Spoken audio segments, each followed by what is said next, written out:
Сегодня подвели итоги спортивно-реабилитационного Северокавказского форума «Спорт без преград. Горный Сет». Он стартовал 13 сентября на базе спортивного центра «Мужичи». Программа форума была насыщенная. За несколько дней провели круглый стол «Адаптивный спорт. Проблемы и возможности». Турнир по адаптивному теннису, интеллектуальные викторины, судейские семинары, квест. Слет стал возможен благодаря грантовой поддержке Фонда президентских грантов и Министерства спорта Ингушетии. Форум собрал более 50 участников из регионов СКФО. Это уже заключительная часть у нас форума.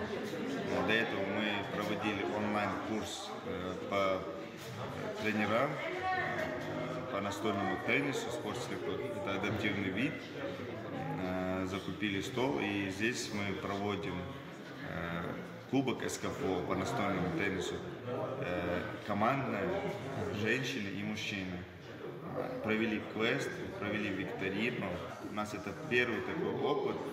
И ребята приехали с разных регионов: Дагестан, Чеченская республика, Северная Осетия, Алания, Карачаево-Черкесия, Кабардино-Балкария. То есть и местных тоже ребят, тоже большее количество наших местных ребят.